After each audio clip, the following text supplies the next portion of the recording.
Hi, I'm Wyatt Reeves with Black Earth Angling Company, and today we're going to be tying the yellow fox. Cheers!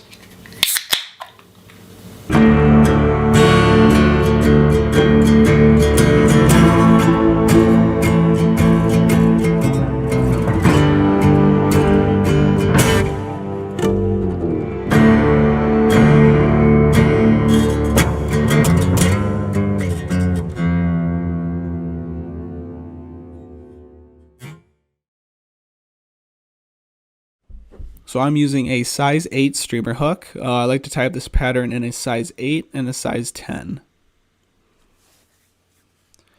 I'm using 0.015 lead-free round wire just to give it just a little bit more weight in the core. The original pattern actually doesn't call for this. I just like to give it just a little bit more weight and a little bit of a more dipping effect, just a little bit more action to it. I like to make sure that I stop before the eye of the hook just to give me some room to build up my head. And at the tail end of that, I'm going to stop right at the bend of the hook. I'm going to just build up kind of some thread layers to make sure that wire doesn't move around freely on the shank. And I'm using yellow marabou for my tail and overwing. So I'm just going to use the tips of my marabou for my tail. And I'm going to tie that in, and I don't want it to be extremely long. I know some people like to do very long tails on these patterns. I like to keep it relatively short so fish aren't missing the hook. Just going to do some pinch wraps to secure that in. And I'm just going to cut off this access, but I am going to keep this access because this is going to play a big part in using it for my overwing. As you see, it's going to be a little bit bushy here, and that's all right. We're just going to clear that up a little bit. And once you tie in your pearl braid, it's going to cover that up. I'm using the root beer color of the pearl braid, and I'm going to secure that in right next to where I did my pinch wrap on my tail.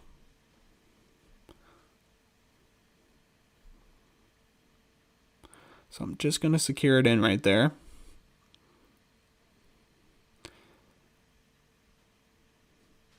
I'm going to bring my thread wraps forward and end it where I started.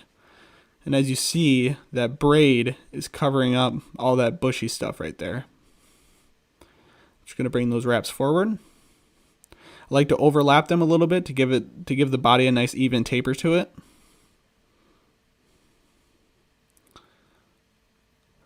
I'm just going to give that just a couple wraps there and just snip off that tag end.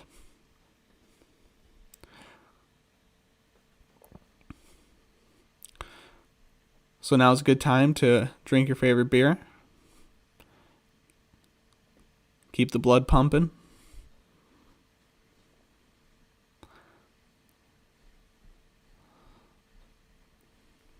All right, so now I'm going to add some marabou swords.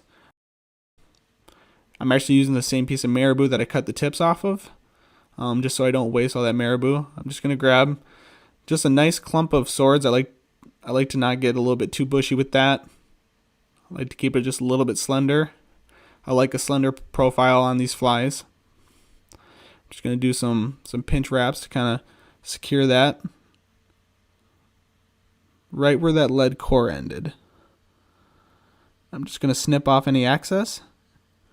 And it doesn't matter if it's bushy like that because that's going to play a nice role in building up your head.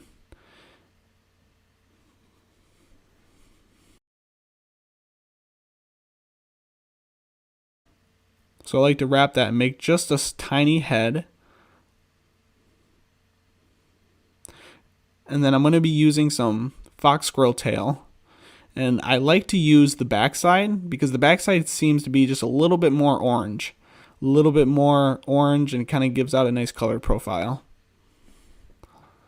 So I'm going to snip off a nice little clump from that backside.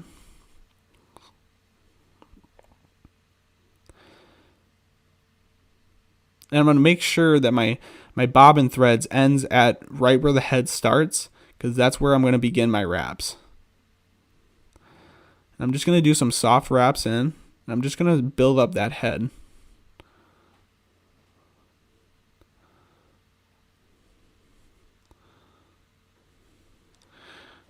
Now I'm going to snip that where those fibers aren't overcrowding the eye. And once I wrap forward, it's going to have it come to a point at where that eyelet starts. So nothing's going to be overcrowding that eye there. Just going to wet my fingers and kind of just comb that marabou back. I'm going to do some whip finishes right at the start of the head. It's kind of hard to do whip finishes the closer you are to the eyelet. I like to start right at that neck. Let's just do a couple more whip finishes. Then I'm just going to cut off that excess there. And now I'm going to use Sally Henson's Hard as Nails as my head cement.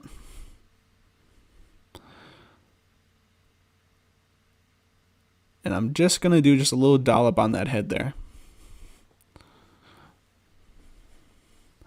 A little goes a long ways.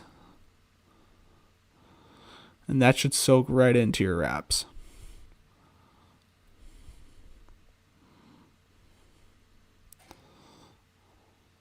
And there you have it, the yellow fox. All right, Wyatt, where'd you hear the yellow fox? I found out about the yellow fox. There was a day that me and my dad were comparing fishing notes, and we went into our library and we grabbed a couple of the Ross Mueller books because we wanted to try out some new patterns. And we saw this one, and we kind of just cranked out a couple of them. And we fished a couple driftless streams around here with them, and we had great success on them. So that's kind of how I became a huge fan of the yellow fox. All right, so what do you like about it? I like the color scheme on it. I really like how it imitates kind of like a brown trout fry. I like how it moves in the water. The way it darts just looks really natural and kind of a retreating bait fish. Nice. When do you fish this thing? All the time. Like, honestly, I fish it all the time. Winter, spring, summer months. It's one of the flies that I throw on right away as even a searching pattern just to see where fish are going to be holding at and whatnot. Awesome. How do you fish it? Honestly, I fish it fast. I fish it extremely fast. It's one of those flies that I dart through the water as fast as possible.